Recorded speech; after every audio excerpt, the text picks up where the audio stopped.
ఎన్నికకు సంబంధించి సరే ఒకటే స్థానము. బట్ అయినా కూడా దీని మీద చాలా రకాల ఇష్యూస్ వస్తున్నాయి. చాలా రకాల విమర్శలు వస్తున్న పరిస్థితులు. అంటే బీజేపీ ప్రధానంగా ఆరోపిస్తున్న విషయం ఏంటంటే ఎంఐఎం అభ్యర్థిని గెలిపించటం కోసము ఇక్కడ కాంగ్రెస్, బీఆర్ఎస్ ఒకటే అయి 3 పార్టీలు కలిసి బీజేపీని ఓడించాలని చూస్తున్నారు అనేది ఒకటి బీజేపీ ఆరోపణ అయితే. ఇందాక వేణుగోపాల్ గారు అన్నట్టు అట్లే సునీల్ గారు కూడా చెప్పారు. ప్రజాస్వామ్యంలో అంటే ఓటు వేయొద్దు అని ప్రజాప్రతినిధులకు ఓటు వేయొద్దు అని చెప్పటము, విప్ జారీ చేయటము ఎంతవరకు కరెక్ట్? రాజ్యాంగంలో అది ఉంటుందా అనేది. ఇప్పుడు హైదరాబాద్ స్థానిక సంస్థల ఎమ్మెల్సీ ఎన్నికల్లో ఏ పార్టీకి ఎన్ని ఓట్లు ఉన్నాయో, జరగబోయేది ఏమిటో, విజయం ఎవరిని వరిస్తుందో, తర్వాత పరాజయం ఎవరిని వరిస్తుందో అనేటువంటిది ప్రత్యేకంగా చెప్పక్కర్లేదు. ఆ పార్టీలకు కూడా తెలుసు. అయితే దీన్ని ఒక రాజకీయ పరమైనటువంటి ప్రచారానికి వాడుకోవటానికి బీజేపీ ప్రయత్నిస్తూ ఉంది. ఏ పార్టీకైనా వాళ్ళకు ఉన్నటువంటి రైట్, దాన్ని మనమేమి కాదనలేము, తప్పుపట్టలేము. కానీ దీనిలో దాని రాజకీయం అది ఆడుతా ఉంది అనేది ఒకటి.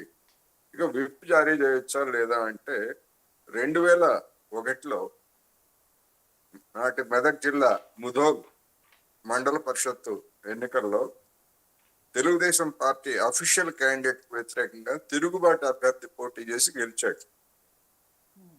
ఆ చేసి గెలిచినప్పుడు విప్ జారీ చేశారు. ఆ విప్కు వ్యతిరేకంగా ఓటు వేశారు కనుక ఆ ఎన్నిక చెల్లదని చెప్పేసి అధికారులు పక్కన పెడితే దాని మీద ఆయన కోర్టుకు వెళ్ళాడు. గెలిచిన అతను కోర్టుకు వెళ్తే చీఫ్ జస్టిస్, మరొక జస్టిస్ ఉన్నటువంటి డివిజన్ బెంచ్ పంచాయతీరాజ్ చట్టంలో అలాంటి విప్ జారీ చేయడానికి అవకాశం ఉంది, అది స్థానిక సంస్థలకు కూడా వర్తిస్తుందని చెప్పేసి చెప్పింది. అయితే దానిలో చెప్పినటువంటి అంశం ఏంటంటే అది ఎన్నికల ప్రాసెస్ బిగన్ కాకముందే, అంటే ఎన్నికల క్రమం బిగన్ కాకముందే ఆ విప్పుని జారీ చేయాలి. ఎన్నికల ప్రాసెస్ ప్రారంభం అయిన తర్వాత ఆ విప్పుని జారీ చేసేట్లయితే అది చెల్లదు అనేటువంటి అభిప్రాయాన్ని కోర్టు చెప్పింది. అందుకని ఎన్నికల ప్రాసెస్ అంటే ఇక్కడ నామినేషన్ ప్రాసెస్ ఇది కాదు. ఓటింగ్ సమయంలో లేదా ఓటింగ్ ప్రారంభమైన తర్వాత మేము విప్ జారీ చేసాం మీరు ఎవరికి వేయడానికి అని కాకుండా ఓటింగ్కి ముందే విప్ జారీ చేసేట్లయితే అది వర్తిస్తుంది అనేటువంటిది 2001 ముధోల్ మండల ఎన్నికల్లో ఇచ్చినటువంటి తీర్పు. ఆ కేసులో ఇప్పుడు మన బీజేపీ నాయకుడిగా ఉన్నటువంటి ఎస్ రామచంద్రరావు గారు ఆ రోజు ఆ తిరుగుబాటు అభ్యర్థి తరఫున ఆయన వాదించాడు. ఆయన వాదించింది ఏంటంటే స్థానిక సంస్థల ఎన్నికల్లో పార్టీ ఫిరాయింపుల నిరోధక చట్టం వర్తించదు, విప్పు చెల్లదు అని చెప్పేసి ఆయన అర్పీ చేస్తే దాన్ని కోర్టు తిరస్కరించింది. ఆ తర్వాత ఉమ్మడి రాష్ట్రంలో కానీ లేకపోతే ప్రత్యేక తెలంగాణ కానీ ఆంధ్రప్రదేశ్లో కానీ ఇలాంటి ఉదంతాలు ఎప్పుడు మళ్ళా ఈ విధమైనటువంటి సందర్భం తలెత్తలేదు. అందుకని ఇప్పుడు ఒకవేళ అటువంటిది ఏదన్నా అయ్యేట్లయితే అది ఏ రూపం తీసుకుంటుంది ఏమిటనేటువంటిది అది వేరే అంశం. కానీ గతంలో ఇచ్చినటువంటి తీర్పు మాత్రం స్థానిక సంస్థలకు కూడా వర్తిస్తుంది, విప్ జారీ అనేటువంటిది చెప్పింది. ఏ విప్ అయినా కానీ ప్రాసెస్ ముందే ఇవ్వాలి. అవి అసెంబ్లీలో కానీ లేదా పార్లమెంట్ లో కానీ ఒక తీర్మానానికి ఓటు వేసే విషయం కానీ లేదా వ్యతిరేకించేటువంటి విషయం కానీ ప్రాసెస్ ప్రారంభం కాకముందే ఇవ్వాలి. ఇది దీనికి కూడా వర్తిస్తుంది అనేది చెప్పింది. ఇక ఇప్పుడు జరుగుతున్నటువంటి దానిలో బీజేపీ గేమ్ ప్లాన్ అనేటువంటి అందరికీ తెలిసిందే. గెలవరు అని చెప్పేసి వాళ్ళకి తెలుసు. అయినా ఎందుకు పోటీ చేయలేదు అని చెప్పేసి ఒక విధంగా మిగతా పార్టీలను అంటే బీఆర్ఎస్ కాంగ్రెస్ పార్టీని అడ్డు సవాళ్ళు విసురుతున్నారు.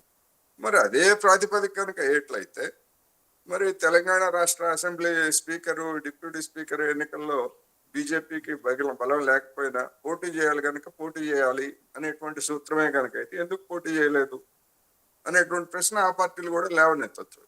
రెండోది, అసలు బీజేపీకి ప్రజాస్వామ్య ప్రక్రియ పట్ల అసలు ఏ మాత్రం ఏమన్నా గౌరవం ఉన్నదా అనేటువంటి ప్రశ్న కూడా అడగొచ్చు. ఎందుకు అంటే 2019 నుంచి ఇప్పటి వరకు లోక్సభలో డిప్యూటీ స్పీకర్ ఎన్నికను అసలు నిర్వహించలేదు.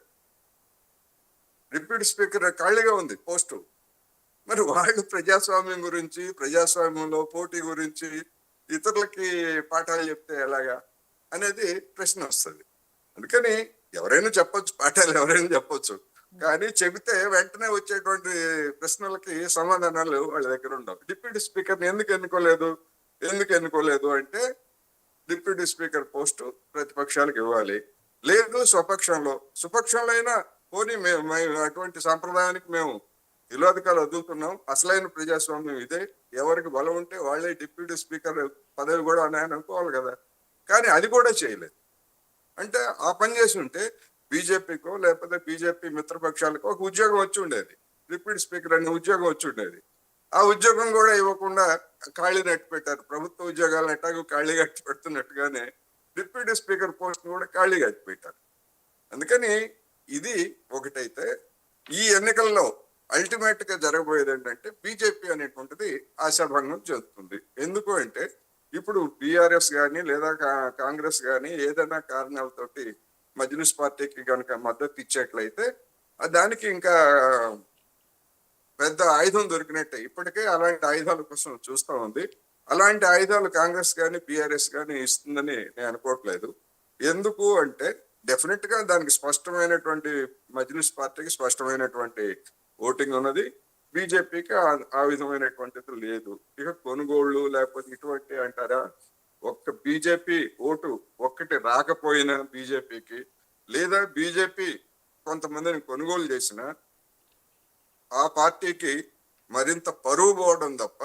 ఎందుకు అంటే కొనుగోలు గురించి మిగతా పార్టీల గురించి విమర్శిస్తున్నటువంటి పార్టీ ఒక ఓడిపోయేటువంటి దానికోసం కొనుగోలు చేసేట్లయితే దానికి పరువు పోతుంది.